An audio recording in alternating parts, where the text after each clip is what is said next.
नमस्कार साथियों, बहुत बहुत स्वागत है आप सभी का आज की अपनी इस कक्षा में। हम लोग आधुनिक काल पढ़ रहे थे और आधुनिक काल के अंतर्गत हमारा प्रयोगवाद चल रहा था। प्रयोगवाद के जो प्रमुख कवि हैं उनके बारे में चर्चा कर रहे थे और इसी क्रम में आज हमारे अगले कवि जो होंगे वो मुक्तिबोध जी होंगे। मुक्तिबोध जी के बारे में थोड़ी सी बातें करेंगे। इनका जीवन, इनके उपनाम, जो महत्वपूर्ण रचनाएं और रचनाओं के विषय में जो भी इम्पोर्टेंट चीजें होंगी, साथ में इनके बारे में विद्वानों के क्या मत हैं उसको देखेंगे। जितने लोग जुड़े हैं सभी का बहुत बहुत स्वागत। समय चेंज कर दिया है, 7 बजे का कर दिया है। और जो यूट्यूब पर क्लास होती थी उसको 8 बजे का कर दिया है, क्योंकि बहुत ज़्यादा लंबी भी क्लासेस हो नहीं रही है। 2 3 4 मतलब तक 4 5 क्लासेस और बची होंगी, तो 7 बजे का टाइम सही रहेगा जब तक क्लासेस बची हुई है। और आज मैंने इसलिए भी कर दिया है क्योंकि सबका फास्ट भी है, तो मेरा भी था, जल्दी खत्म हो जाएगा तो बाकी के काम भी कर लेंगे। चलिए, मुक्तिबोध जी की बात कर रहे हैं ना। एक बार आप कंफर्म कर देंगे कि आप मुझे सुन पा रहे हैं, बाकी किसी तरह की कोई दिक्कत नहीं है। शायद कुछ लोगों को पता नहीं चला होगा क्लास लाइव हो गई है। चलिए, कोई बात नहीं। मुक्तिबोध जी का पूरा नाम लिखिए, उससे पहले इनका समय थोड़ा सा देख लेते हैं। समय की जब भी हम बात करते हैं तो हम बात कर रहे होते हैं कि जन्म और निधन की। तो 1917 ईस्वी में इनका जन्म हो गया था, 1917। आप देख रहे हैं जैसे जैसे आप कवियों को पढ़ते जा रहे हैं वैसे वैसे आप देख रहे हैं कि कवि जो हैं एक क्रम से हम उनको देख रहे हैं। मतलब समय के हिसाब से जाहिर सी बात है क्रम भी उनका नजदीक आता जाएगा। और 1964 में इनका निधन हो गया था। तो 1917 से 1964 के बीच का जो समय है वो मुक्तिबोध जी का माना जाता है। जन्म स्थान की बात करें, यहाँ से मैंने कई बार कहा, अगर किसी विशेष राज्य से जुड़े हुए कवि हैं तो वो अपने आप उस स्टेट के लिए महत्वपूर्ण हो जाते हैं, उस स्टेट एग्जाम के लिए महत्वपूर्ण हो जाते हैं। ये ग्वालियर, अब ग्वालियर कहाँ है आप लोग बताएंगे?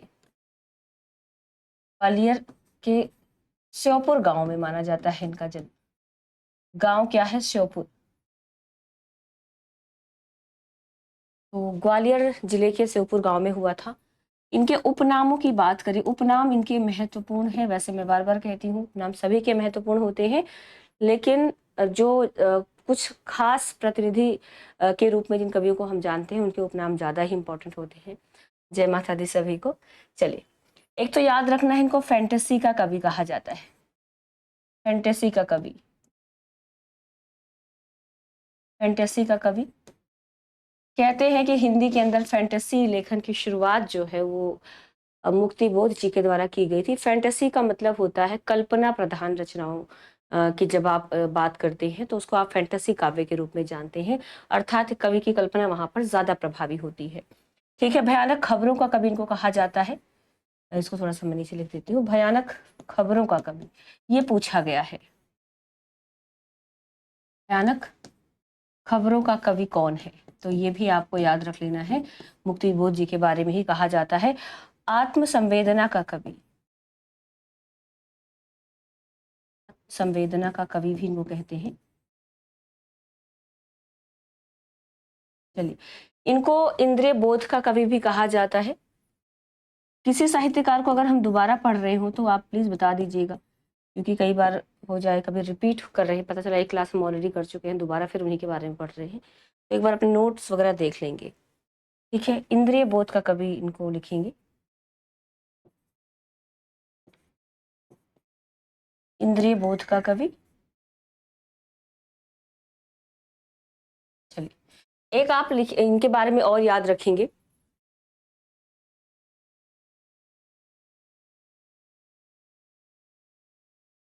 एमपी, मध्य प्रदेश। चलिए, बहुत अच्छी। जब आप इंद्रिय बोध की बात करेंगे तो इनके आगे लगाएंगे तीव्र इंद्रिय इंद्रिय बोध। थोड़ा सा तीव्र इंद्रिय बोध का कवि है ये। तो इंद्रिय बोध का कवि कौन है, यहाँ पर एक नोट डालकर लिख लेंगे, मिलते जुलते जो उपनाम है। एक तो याद रखेंगे संवेदनशील इंद्रिय बोध का कवि किसको कहा जाता है? संवेदनशील इंद्रिय बोध का कवि, इंद्रिय बोध का कवि, तो वो कौन कहलाते हैं? पंत जी कहलाते हैं। ठीक है, हमने इनके बारे में क्या शब्द प्रयोग किया? तीव्र इंद्रिय बोध का कवि। अगर सवाल बन जाए संवेदनशील इंद्रिय बोध का कवि तो पंत जी होंगे। और अइंद्रिय बोध का कवि किसको कहा जाता है? केशवदास जी को कहा जाता है। अइंद्रिय अर्थात इनके अंदर इंद्रिय नहीं, इंद्रियों का बोध नहीं है, अइंद्रिय बोध का कवि केशवदास। हालांकि ये इतना महत्वपूर्ण नहीं है, लेकिन आप इस संदर्भ में लिख लें, कई बार मिक्स हो जाता है, पता नहीं चलता किसके बारे में क्या महत्वपूर्ण क्या है। यहाँ पर फैंटेसी का कवि किसको कहा जाता है, भयानक खबरों का कवि किसको कहा जाता है। ये दो उपनाम बहुत ज्यादा महत्वपूर्ण है, इन पर आप लोगों को फोकस करना है। ठीक है, आगे बढ़ जाते हैं, कुछ और बिंदुओं पर बात करें तो यहाँ से एक पॉइंट निकल के आता है कि चूंकि नई कविता, आप जानते हैं जो नई कविता है, अज्ञेय जी इसी प्रयोगवाद को नई कविता के नाम से भी संबोधित करते हैं, तो इनको नई कविता का अग्रज कहा जाता है, नई कविता का अग्रज।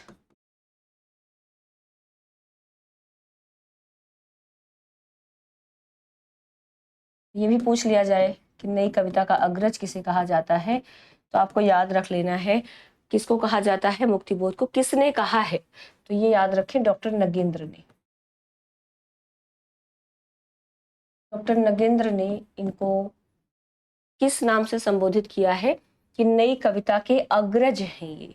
इसके अलावा हम बात करें तो शमशेर बहादुर सिंह जी जो हैं, इनकी जो कविताएं हैं उसको स्वाधीन भारत का दहकता दस्तावेज, स्पाती दस्तावेज कहते हैं, तो इसको भी आप लिख लेंगे। शमशेर बहादुर सिंह ने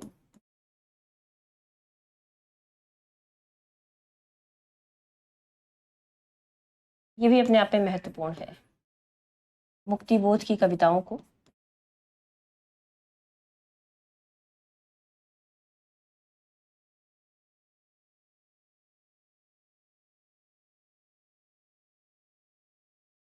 स्वाधीन भारत का, स्वाधीन भारत का दहकता स्पाती दस्तावेज, स्पाती दस्तावेज। ये पूछा जाता है सवाल दो संदर्भों में, एक किसकी कविताओं को कहा गया है, दूसरा किसने कहा है। दस्तावेज या ढांचा शब्द का भी प्रयोग मिल जाता है, दस्तावेज या ढांचा कहा है, ये अपने आप में महत्वपूर्ण है। अर्थात स्वाधीन भारत के अंदर एक इस तरह का काव्य लेखन जो लोगों के अंदर एक आग का काम करे। आज मेरी पहली क्लास है, बीपीएससी के लिए मॉक टेस्ट बता दीजिए, सुभाष जी। देखो मॉक टेस्ट तो आपके एप्लीकेशन में ही बहुत सारे मिल जाएंगे, बाकी बीपीएससी के लिए जो एनसीईआरटी है, एनसीईआरटी के टेस्ट आपको मिल जाएंगे एप्लीकेशन पर ही। बाकी जो एससीईआरटी है उसको एक बार पढ़ें, उसको मुझे लगता है खुद ही देखना पड़ेगा आपको, ठीक है। बाकी एनसीईआरटी के जो टेस्ट हैं वो आपको एप्लीकेशन पर मिल जाएंगे, और जो साहित्य के प्रश्न हैं वो भी आपको एप्लीकेशन पर ही मिल जाएंगे, डेली टेस्ट के नाम से, वीकली टेस्ट के नाम से। अगर आप थोड़ा सा प्रयास करेंगे पहली कक्षा, तो मुझे लगता है आपको इतना भी पता नहीं होगा एप्लीकेशन के बारे में। जहाँ पे भी कुछ लिखा हुआ टॉप पे आ रहा है उसको एक बार क्लिक करके देखिएगा, तो आपको सारी चीजें धीरे धीरे पता चल जाएगी। नहीं पता चलता है तो फोन करके आप बात कर सकते हैं, पता कर सकते हैं, ठीक है। याद रखें, इनको समष्टि चेतना का कवि कहा जाता है, समष्टि चेतना, समष्टि चेतना का कवि। अच्छा, यहाँ पर हम बात कर रहे हैं समष्टि चेतना, कल की क्लास में आपने पढ़ा था व्यष्टि चेतना। व्यष्टि का मतलब होता है व्यक्ति विशेष से जुड़ा हुआ, समष्टि का मतलब होता है जो सबको अपने साथ लेकर चले। तो जब आप प्रयोगवाद की बात करते हैं तो यहाँ कहीं ना कहीं व्यष्टि चेतना दिखाई देती है, लेकिन यहाँ जब हम बात कर रहे हैं मुक्तिबोध जी की, तो इनके काव्यों में हमें समष्टि चेतना दिखाई देती है, अर्थात सबको लेकर चलने की बात हो रही है, ठीक है। इतना याद रखेंगे। इन्हें अज्ञेय का पूरक भी कहा जाता है, इन्हें अज्ञेय का पूरक कहा जाता है, ये भी याद रखें। चलिए आगे बात करते हैं इनकी रचनाओं की। रचनाएं कौन सी हैं, तो इनकी जो प्रथम कविता है वो याद रखें, क्योंकि महत्वपूर्ण कवि के रूप में हमारे सामने आते हैं। तो पहली कविता कौन सी है, अहम और आत्मा, इंपॉर्टेंट है, अहम और आत्मा ये कविता है, और इसको कब लिखा गया था, 1944 में, 1944 ईस्वी में इन्होंने इसको लिखा था। और 1947 में इसका प्रकाशन जो है प्रतीक में किया गया था। 1947 में प्रतीक में प्रकाशित।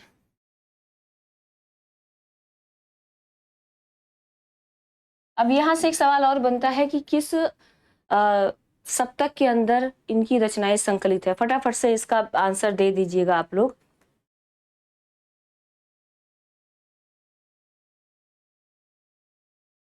सुभाष जी, मैं आपके लिए स्पेशल लास्ट में कुछ बातें जरूर बोलूंगी, ठीक है? अभी बीच क्लास में नहीं, लास्ट में मैं बात करती हूँ आपसे।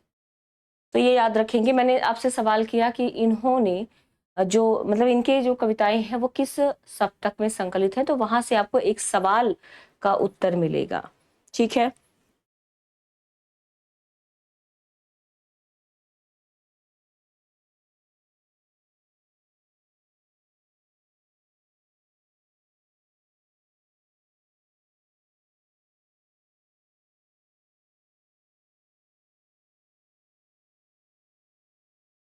गुड इवनिंग सभी को।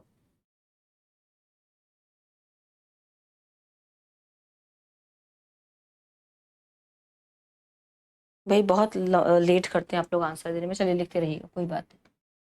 बात करते हैं इनके काव्य संकलन की फटाफट से। काव्य संकलन और जो महत्वपूर्ण काव्य संकलन है उनको देखेंगे, साथ में उनके उनसे जुड़ी हुई कुछ बातें जो महत्वपूर्ण होंगी उसकी बात करेंगे। एक तो आपको याद रख लेना है भूरी भूरी खाक धूली, भूरी भूरी खाक धूली। अब यहाँ से जब हम बात करते हैं इसका प्रकाशन, संकलन का प्रकाशन कब हुआ था, तो 1980 में हो गया था। 1980 ईस्वी में इस संकलन का प्रकाशन हुआ था। तार सप्तक के अंदर संकलित है, ध्यान रखें। रंजू ने जो आंसर दिया है, किसी ने सवाल पूछा था और उनके किसी प्रश्न में, किसी एग्जाम के प्रश्न में आया हुआ था कि मुक्ति बोध की प्रथम रचना कब प्रकाशित की गई थी। ध्यान रखें, अगर हम स्वतंत्र रूप से बात करते हैं, ये दो सवाल अलग अलग हैं, इनको समझ के आगे बढ़ेंगे। अगर आप स्वतंत्र रूप से कहते हैं कि इनकी प्रथम कविता कौन सी थी, तो अहम और आत्मा 1944 में आई थी, जबकि आप जानते हैं जो तार सप्तक है उसका प्रकाशन हो गया था 1943 में। तो इस तरह से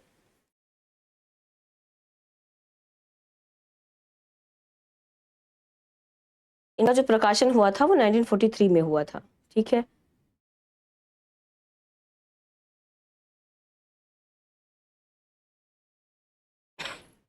एक मिनट।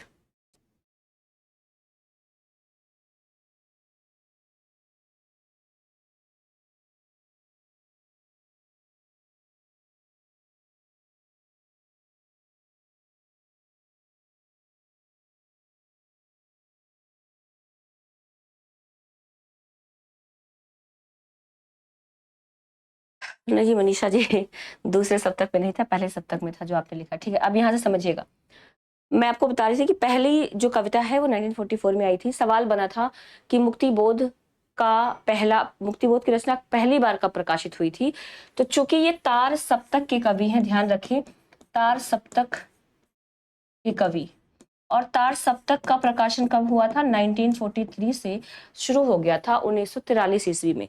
तो सवाल अगर दो तरह से पूछे जाए, पहली कविता कौन सी है, तो आपको अहम और आत्मा याद रख लेनी है, लेकिन इनकी कविताएं पहली बार कब प्रकाशित हुई थी, तो 1943 से प्रकाशित हुई थी, क्योंकि पहली बार 1943 में जब तार सप्तक प्रकाशित हुआ था तो उसके अंदर मुक्तिबोध जी की ही कविताएं संकलित थी। हालांकि वो स्वतंत्र रूप से नहीं थी, क्योंकि वो 7 कवियों का संकलन था, तो इसलिए वो पर्टिकुलर कोई कविता वहां पर नहीं दी गई है। दो अलग अलग सवाल हैं, और पूछा गया सवाल है कि प्रथम बार प्रकाशन कब हुआ, तो इस सवाल का उत्तर मुझे लगता है आपको समझ आ गया होगा, 1943 में हुआ है। दो अलग अलग पॉइंट हैं, आगे बढ़ेंगे। हम बात कर रहे थे भूरी भूरी खाक धूली की, इसमें क्या महत्वपूर्ण है, एक तो 1980 में इसका प्रकाशन किया गया था, याद रखेंगे। इसके अंदर 47 कविताएं हैं। कितनी कविताएं हैं? 47 कविताएं हैं। अब ये जो 47 कविताएं हैं, इसमें से कुछ कविताओं का संकलन 1952 में हो चुका था। कुछ कविताएं 1952 में प्रकाशित हो चुकी थी। अर्थात स्वतंत्र रूप से 1952 में प्रकाशित हुई थी, और जब संकलन तैयार हुआ 1980 में तो इसका जो है भाग बन गई थी। प्रसिद्ध कविताएं इसके अंदर कौन सी हैं, थोड़ी सी उसकी बात कर लेते हैं। प्रसिद्ध कविताएं, तो यहां से आपको याद रख लेना है प्रतीक,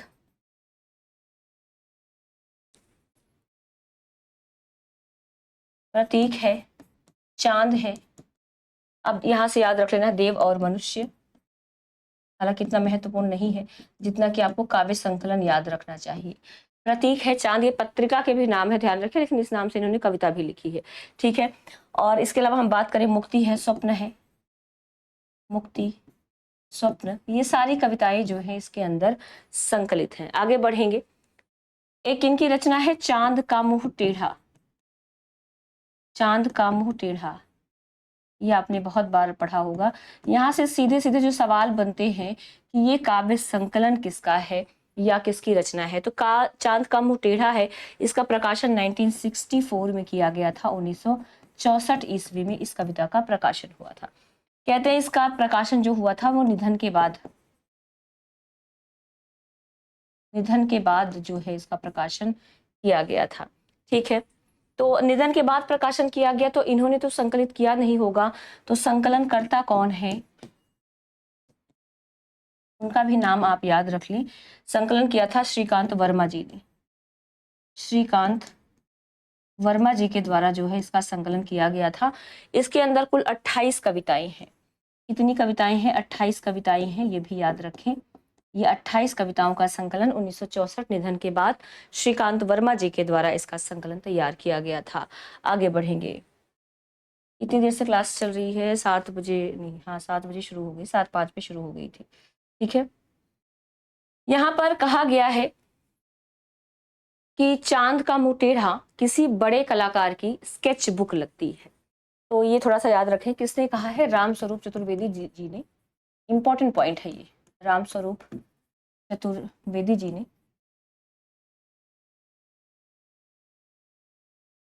चांद का मुंह टेढ़ा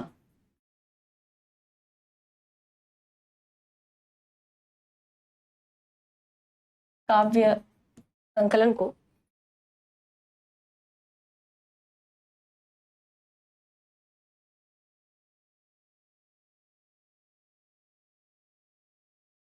एक बड़े कलाकार की, बड़े कलाकार की स्केच बुक,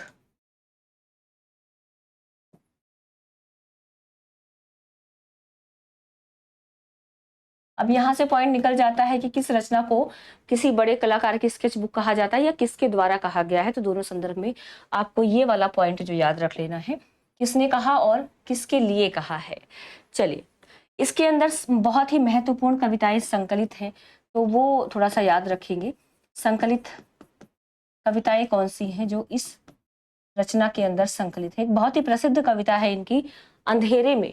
उस अंधेरे में कविता का प्रकाशन भी जो है, संकलन जो है इसी के अंदर किया गया है।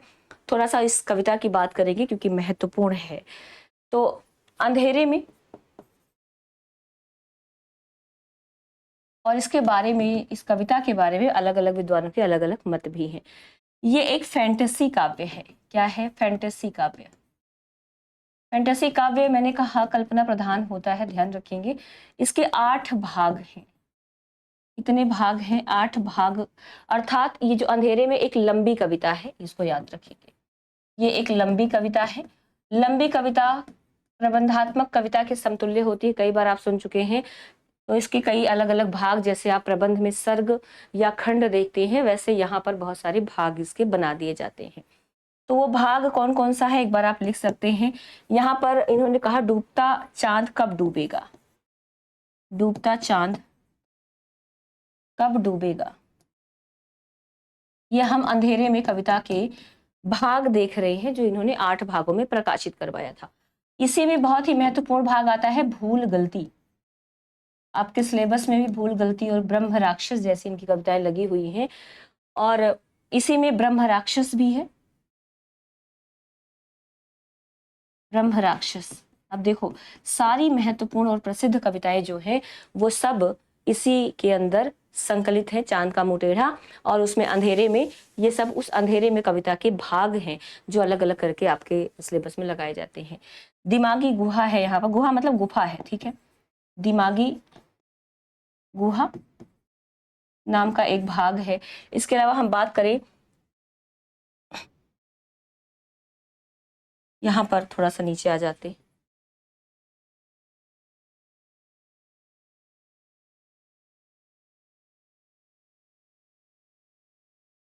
चलिए, दिमागी गुहा अंधकार यानी गुफा का अंधकार आप कह सकते हैं। ओ काव्यात्मन फणीश्वर एक भाग है इसका, ओ काव्यात्मन फणीश्वर। इसके अलावा हम बात करें तो लकड़ी का रावण है, लकड़ी का रावण, चकमक की चिंगारियां, चकमक की चिंगारियां, एक इसका जो आखिरी भाग है, एक आत्म व्यक्तम, एक आत्म व्यक्तम नाम से इसका एक भाग बनाया गया। तो ये आप देख पा रहे होंगे यहाँ पर, पहला भाग है डूबता चांद कब डूबेगा, दूसरा इसका भाग है भूल गलती, मोस्ट इंपॉर्टेंट। यहाँ से सवाल ये बनता है कि भूल गलती नामक काव्य संग्रह किस संकलन में संकलित है, तब आपका उत्तर चांद का मुंह टेढ़ा हो जाएगा।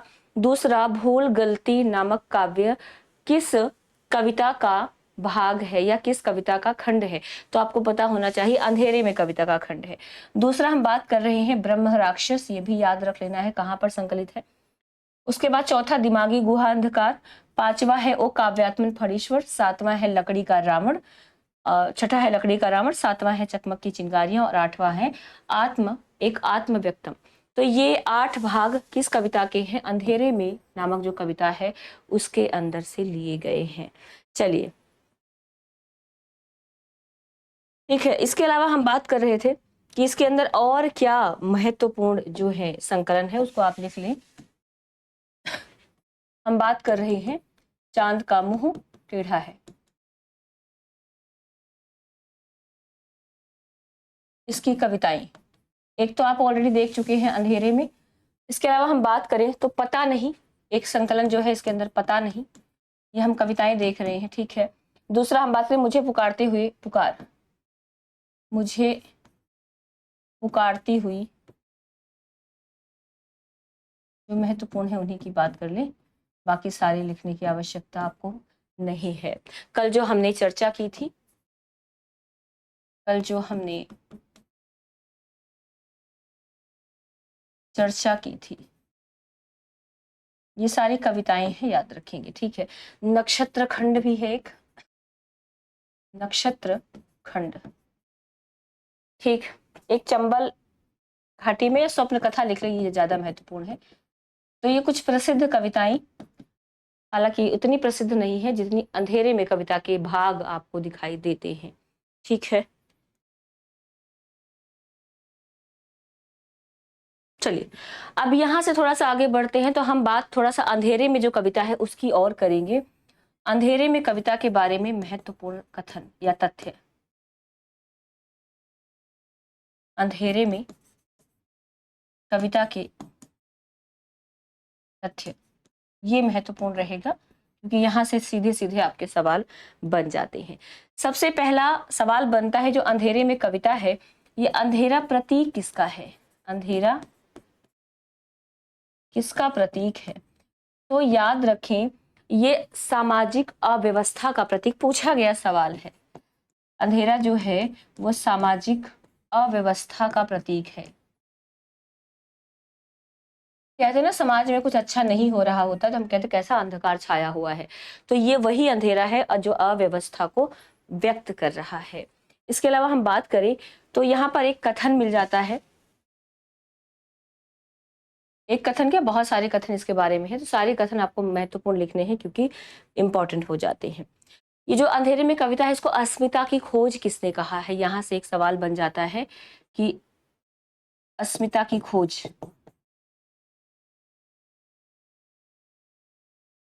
अस्मिता की खोज किसने कहा है? याद रखें, डॉक्टर नामवर सिंह जी ने कहा है इसको, डॉक्टर नामवर सिंह की जो अंधेरे में कविता है वो अस्मिता की खोज करने वाली कविता है। ठीक है। अंतस्थल का विप्लव किसने कहा इसको? अंतस्थल का विप्लव, ये सारे कथन इंपॉर्टेंट रहेंगे, इनको भी याद रखेंगे। निर्मला जैन जी के द्वारा कहा गया, निर्मला जैन। ठीक है। इसको लावा कहा, दहकता लावा या लावा शब्द का प्रयोग किया है। लावा आप समझ रहे होंगे, जब कभी आग दहक रही होती है ना, कोयला दहक रहा होता है तो हम कहते हैं कैसा लावा दहक रहा है। तो लावा किसने कहा है? प्रभाकर माचवे जी ने कहा है, प्रभाकर माचवे।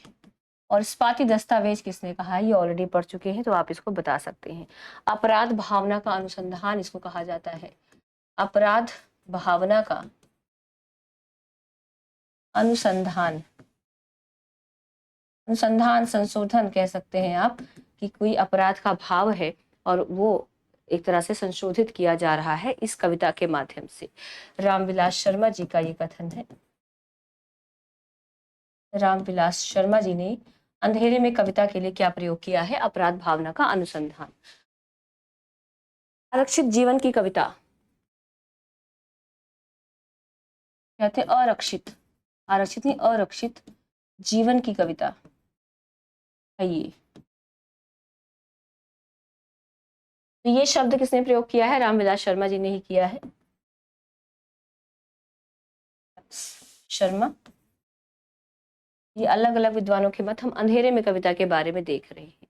ठीक है। आत्ममंथन का कवि, इस कविता के माध्यम से कवि कहता है कि यहाँ पर कवि खुद का भी आत्ममंथन कर रहा है।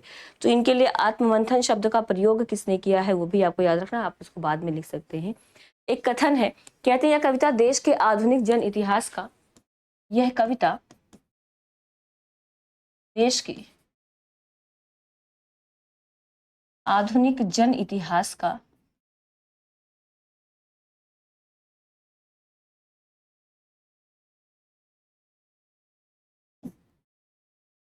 स्वतंत्रता पूर्व और पश्चात, स्वतंत्रता पूर्व और पश्चात, अर्थात स्वतंत्रता के पहले का और स्वतंत्रता के बाद का। अभी आपने कहा स्पाती दस्तावेज है तो कथन बिल्कुल उसी से जुड़ा हुआ है। पश्चात एक स्पाती, थोड़ा सा शब्द यहाँ पर आगे जोड़ सकते हैं, दहकता स्पाती, दहकता स्पाती दस्तावेज है। ठीक है।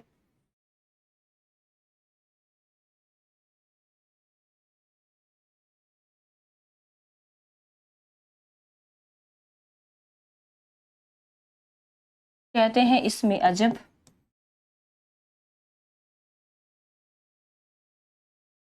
अद्भुत रूप और जन का एकीकरण, और जन का एकीकरण है। कथन किसका है? शमशेर बहादुर जी का है, शमशेर बहादुर सिंह जी। चलिए, ये कथन जो है आप मेंशन कर लेंगे इस रचना के बारे में। ठीक है।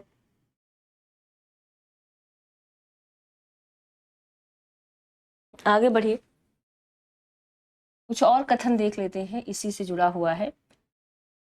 कहते हैं इसमें ना अस्मिता की खोज है ना अस्तित्ववाद, जिस क्योंकि देखो अभी आपने पढ़ा कि अस्मिता की खोज कराती है ये कविता, तो उसके अपोजिट में आप कह सकते हैं कि ये कथन दिया गया कि इसमें ना अस्मिता की खोज है,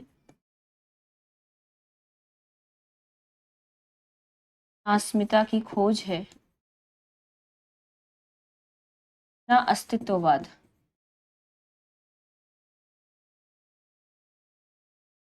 एक तरह से कथन को नकार दिया गया है, ना अस्तित्ववाद रहस्यवाद। मतलब ना तो इसके अंदर रहस्यवाद है ना अस्तित्ववाद है, इसमें अंधेरे के विरुद्ध प्रकाश का संघर्ष है। इसमें अंधेरे के विरुद्ध, और अंधेरा किसका प्रतीक है आप ऑलरेडी देख चुके हैं, अंधेरे के विरुद्ध प्रकाश का संघर्ष है।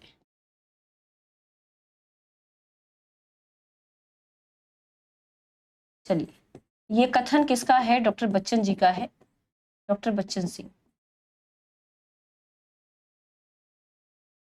कथन को आप मेंशन करेंगे, ठीक है।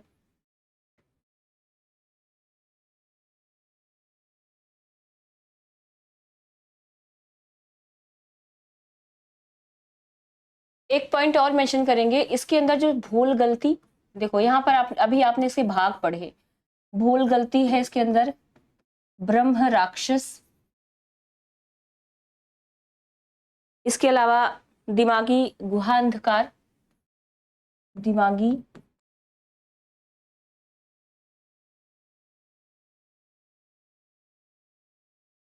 ये जो आप देख रहे हैं ये सारे इसी कविता के, अंधेरे में कविता के भाग हैं। तो इसको बच्चन जी ने एक बुद्धिजीवी वर्ग की ट्रेजेडी कहा है। डॉक्टर बच्चन सिंह ने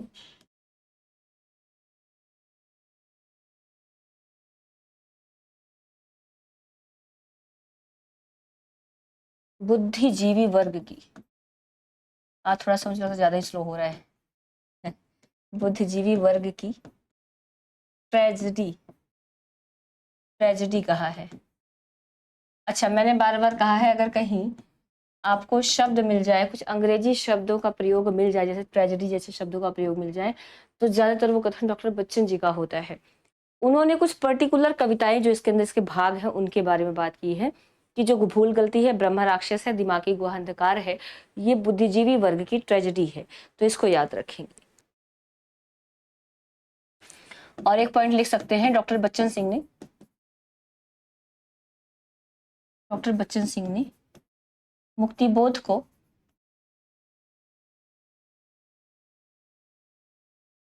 आत्म मंथन का कवि कहा है, आत्म मंथन का कवि। ये भी अपने आप में महत्वपूर्ण है कि आत्म मंथन का कवि किसने कहा है और किसको कहा है, ठीक है। थोड़ा सा आगे बढ़े उससे पहले, अंधेरे में कविता का पूर्व नाम, ये तो हम बाद का नाम देखते हैं जब इसके अंदर संकलित हो गया था, पहले प्रकाशन हो चुका था प्रतीक के अंदर किसी और नाम से, और वो नाम माफ कीजिए कल्पना के अंदर हो गया था। तो ये नाम पूछ लिया जाता है बहुत बार, एक बार आप इसको नोट करेंगे, एक नोट डालकर बना लीजिएगा ताकि आप इसको अलग से ही पढ़े, यहाँ से सवाल बन सकता है, ठीक है। तो अंधेरे में जो कविता है,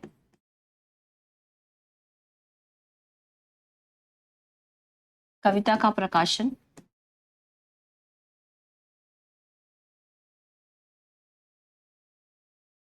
कल्पना पत्रिका में हुआ था,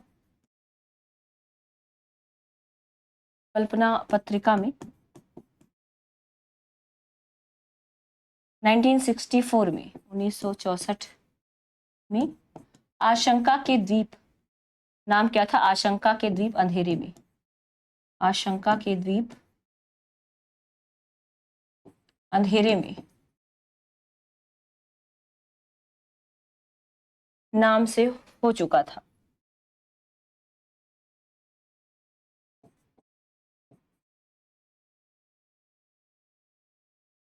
तो यहाँ पर आपको ये याद रख लेना है कि 1964 सवाल बन जाए पूर्व नाम क्या था, तो आशंका के द्वीप अंधेरे में किस पत्र में संकलित हुआ था, प्रकाशित हुआ था? कल्पना के अंदर इसको प्रकाशित किया गया था। बाद में इसका नाम बदलकर अंधेरे में कर दिया गया जब इसका प्रकाशन या संकलन उस चांद का मुंह टेढ़ा नामक काव्य के अंदर हुआ है। तो इतना जो है इसके बारे में याद रखें। ये लास्ट जो आपने नोट डालकर लिखा है ये महत्वपूर्ण पॉइंट है, तो इसको भी आप मेंशन करेंगे। चलिए आगे बढ़े। आप लेट नहीं है, आज क्लास जल्दी शुरू हो चुकी थी। अब से क्लास का टाइम, जो भी क्लासेस बची हुई हैं बहुत ज़्यादा नहीं है, एक हफ्ते की क्लास होगी, वो टाइम 7 बजे रहेगा। तो 7 बजे ही कोशिश करें जुड़ने की, ठीक है। जो अभी जुड़े हैं उनको याद, ये चीज़ याद रख लेनी है। कुछ आलोचनात्मक रचनाओं की बात कर लेते हैं। आलोचनात्मक रचनाएं कौन सी, और इनकी आलोचना भी पूछी जाती है। याद रखें, सीधे सीधे नाम दे दिया जाता है किसने लिखी है या किसके द्वारा लिखी गई आलोचनात्मक पुस्तक है। एक तो सबसे पहले कामायनी के विषय में जो इन्होंने लिखा है वो याद रख लेना है। कामायनी एक पुनर्विचार, कामायनी एक पुनर्विचार, और ये बहुत बार पूछा जाता है। कामायनी एक पुनर्विचार नाम से इन्होंने समीक्षा की थी, किसकी? कामायनी की, और ये 1961 में आया था, 1961 ईस्वी में इसका प्रकाशन किया गया था। अच्छा, कामायनी एक पुनर्मूल्यांकन, मिलता जुलता नाम है, याद रखें, यहीं पर आप इसको मेंशन कर लें। ये किसका है, क्योंकि नाम में बड़ी कंफ्यूजन हो जाती। कामायनी एक पुनर्मूल्यांकन, देखो, एक पुनर्विचार और एक पुनर्मूल्यांकन दोनों अलग अलग हैं। रामस्वरूप चतुर्वेदी जी ने इसको लिखा है, रामस्वरूप चतुर्वेदी। तो इनकी आपको ये याद रख लेनी है, और मुक्ति बोध जी की ये वाली कविता याद रख लेनी, आलोचनात्मक रचना याद रख लेनी है। नई कविता का आत्मसंघर्ष महत्वपूर्ण है, सारी रचनाएं। नई कविता का, नई कविता का आत्मसंघर्ष,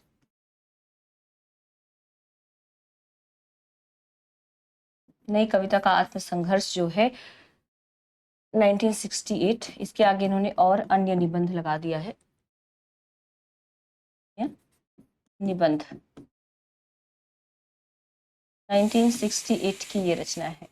इसके अलावा एक साहित्यिक की डायरी, बहुत ही महत्वपूर्ण रचना। एक, ऐसा लगता है साहित्य, ये डायरी विधा की रचना है, लेकिन डायरी नहीं है, ध्यान रखें। एक साहित्यिक की डायरी पूछ ली जाती है, किसकी रचना है? 1965 में लिखा गया था इसको। तो 1965 में एक साहित्यिक की डायरी। नए साहित्य का सौंदर्य शास्त्र, नए साहित्य का, नए साहित्य का सौंदर्य शास्त्र, समय क्या है? 1965। तो ये रचनाएं जो हैं आलोचनात्मक, इनको याद रखना है आपको। पूजा जी यूट्यूब पर 8 बजे क्लास कर दी है, इधर से टाइम घटा दिया है तो उधर भी जल्दी कर दिया है, ठीक है। इतिहास जो यूट्यूब पर क्लास होगी वो 8 बजे करेंगे, अभी शेड्यूल नहीं की है, इस क्लास के बाद ही शेड्यूल करूंगी। इनका एक इतिहास संबंधी रचना भी है, एक ऐतिहासिक रचना भी है, इसको भी लिख लें।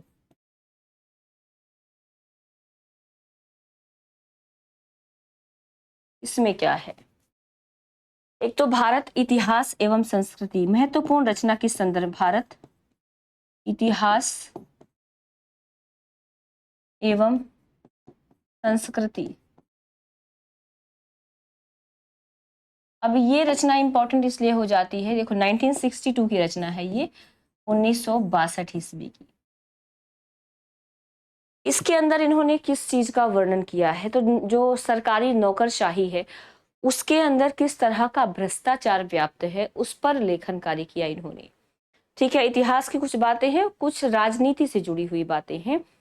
तो जब भ्रष्टाचार को उजागर किया तो मध्य प्रदेश सरकार के द्वारा, चूंकि मध्य प्रदेश से जुड़े हुए हैं तो प्रकाशित उसी स्टेट से होनी थी, जाहिर सी बात है, इस पुस्तक पर प्रतिबंध लगा दिया था, इसलिए महत्वपूर्ण हो जाती है।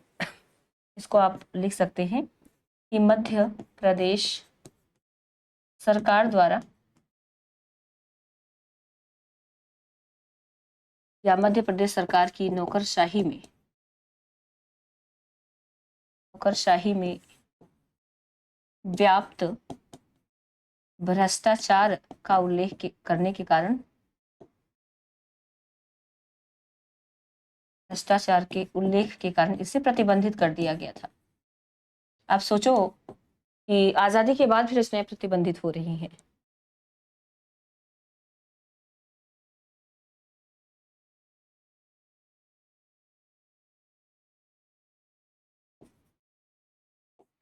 प्रतिबंधित किया गया।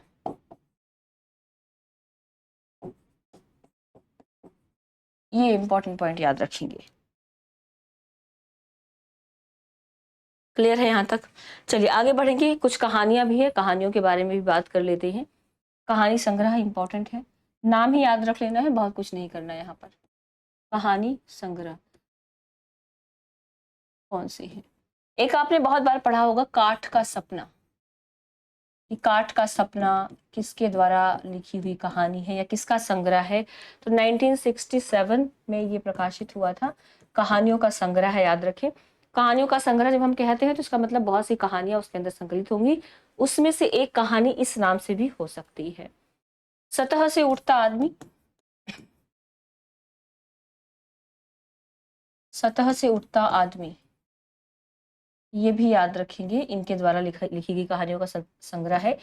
ये प्रकाशित किया गया था 1971 में। क्या इन्होंने कोई उपन्यास भी लिखा है? बिल्कुल, उपन्यास भी लिखे हैं इन्होंने। एक उपन्यास याद रख लेना, विपात्र। उपन्यास क्या है? विपात्र। और ये विपात्र जो उपन्यास है 1969 के अंदर प्रकाशित किया गया था। 1969। ज्यादा रचनाएं आप देख पा रहे होंगे निधन के बाद प्रकाशित हो रही है। ठीक है, इसके अलावा हम बात कर लेते हैं तार सप्तक की। तार सप्तक 1943 में आया था। अभी किसी ने कहा था दूसरे सप्तक में प्रकाशित है, नहीं, पहले सप्तक में थे। इसीलिए मैंने आपको पहला सवाल बताया, रचना पहली पूछी जाए 44 में आई थी, लेकिन तार सप्तक के अंदर इनकी कुल 17 कविताएं प्रकाशित हुई थी। तार सप्तक में कुल 17 कविताएं प्रकाशित। इन जो प्रथम संस्करण निकला था उसके अंदर इनकी 17 कविताओं का संकलन किया गया था। ठीक है, ये थोड़ा सा याद रखेंगे। अब इनकी जो समस्त रचनाएं हैं, समस्त रचनाओं का संकलन किस नाम से हुआ?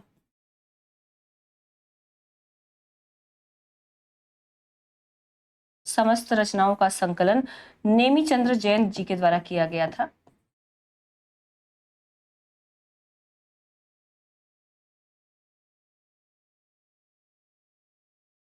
नेमीचंद्र जैन द्वारा मुक्तिबोध रचनावली नाम से किया गया। मुक्तिबोध रचनावली, ये याद रखना है इसलिए क्योंकि देखो मुक्तिबोध रचनावली में किसकी कविताएं हैं ये सवाल नहीं बनेगा, क्योंकि नाम में ही मुक्तिबोध है, आप आराम से पकड़ लेंगे, जाहिर सी बात है। सवाल ये बनता है कि इनकी जो संपूर्ण रचनाओं का संकलन मुक्तिबोध रचनावली है, उसका संपादन किसने किया था या संकलन किसने किया था? तो नेमीचंद्र जैन जी के द्वारा किया गया था। ये इंपॉर्टेंट पॉइंट यहाँ से निकलता है। ठीक है, इतना याद रखेंगे। बाकी जो नोट बना रहे होंगे साथ में नोट बनाते हुए चलेंगे। कुछ महत्वपूर्ण बातें इनके बारे में आपने पढ़ा, इनको समष्टि चेतना का कवि क्यों कहा जाता है? समष्टि चेतना,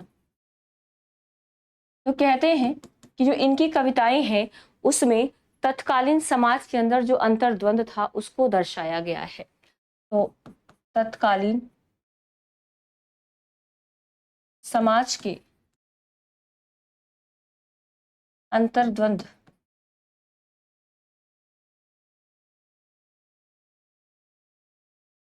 अंतर्द्वंद को दर्शाने के कारण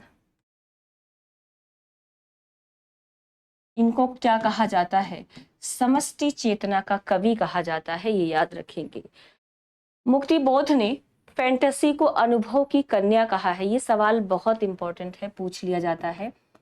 स्वयं मुक्तिबोध ने, मुक्तिबोध जो है, इस पर सबसे पहले तो आप ये लिखेंगे हिंदी में फैंटेसी के जनक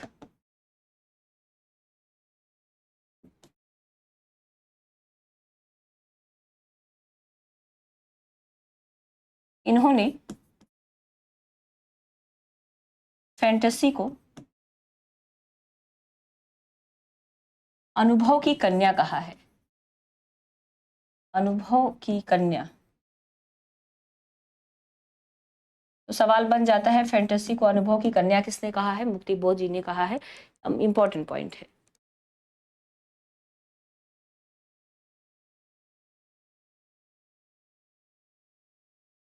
इन्होंने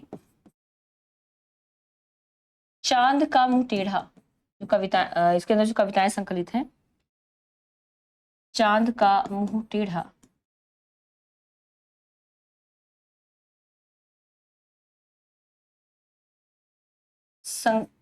इसमें संकलित, ये इंपॉर्टेंट पॉइंट है, संकलित कविताओं को कथात्मक या रूपक प्रधान कथात्मक काव्य कहा है। कविताओं को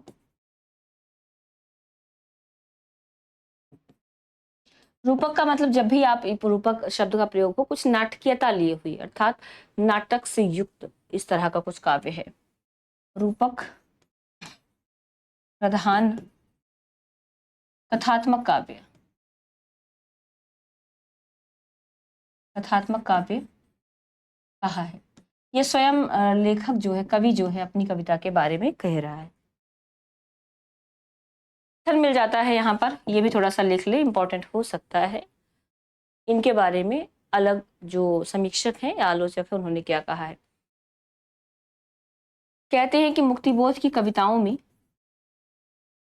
मुक्तिबोध की कविताओं में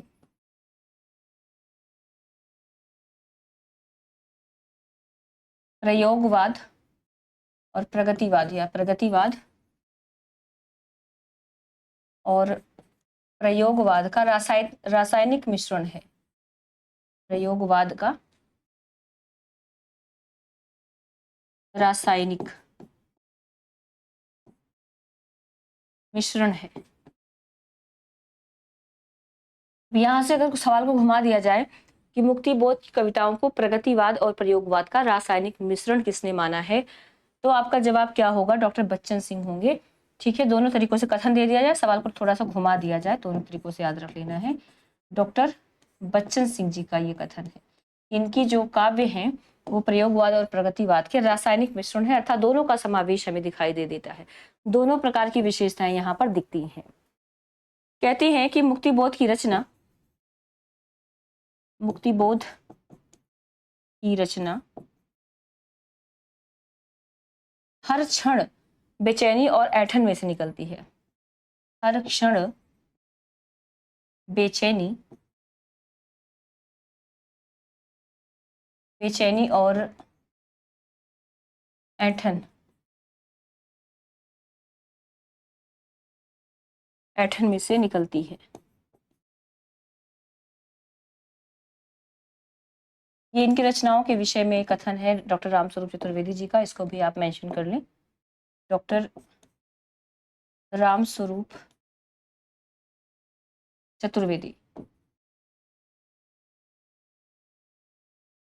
चलिए, तो ये महत्वपूर्ण कथन जो कि मुक्तिबोध जी के बारे में और उनसे जुड़ी हुई जो विशेष बातें थी एग्जाम की दृष्टि से, उसके बारे में। हाँ, चांद का मुंह टेढ़ा जो है वो 1964 में आया था। ठीक है, फिलहाल इस क्लास को यहीं पर समाप्त करेंगे। समाप्त करने से पहले एक करेक्शन थी क्लास में, जितने लोग जुड़े हैं उनको मैं यही बता देती हूँ, बाकी मैं वैसे व्हाट्सएप पर मैसेज भिजवा दूंगी। जब आप प्रयोगवाद पढ़ रहे थे, अपने नोट्स ओपन करिएगा। प्रयोगवाद के अंतर्गत माफ कीजिएगा, प्रगतिवाद है, ठीक है। प्रगतिवाद, प्रगतिवाद की जो प्रथम कक्षा थी जिसमें आपने विशेषताएं वगैरह पढ़ी हैं, उसमें एक कथन था कि जो प्रगतिवाद है वो छायावाद की भस्म से उत्पन्न हुआ है ना, उसके यौवन का गला घोंटकर उत्पन्न हुआ है। ये जो कथन है वहां पर शायद मैंने दिनकर जी का नाम लिख दिया है। वो कथन जो है वो डॉक्टर नगेंद्र का है। तो आपने ये पुरानी क्लास के एक नोट के अंदर डॉक्टर नगेंद्र का नाम करना है, बाकी मैं पीडीएफ में चेंज करके आपको भिजवा दूंगी। ठीक है, ये जो प्रगतिवाद है वो छायावाद के यौवन का गला घोंटकर उत्पन्न हुआ है, उसकी भस्म से उत्पन्न हुआ है। ये कथन डॉक्टर नगेंद्र का है, उसको करेक्शन कर लेंगे। फिलहाल इस क्लास को यहीं पर समाप्त करेंगे और 8 बजे से यूट्यूब पर क्लास होनी थी, 8:05 पे कर लेंगे क्योंकि अभी ज़्यादा समय बचा नहीं है। सभी का बहुत बहुत धन्यवाद इस क्लास को देखने के लिए। बाकी जो क्लासेस होंगी वो 7 बजे ही होंगी कल से।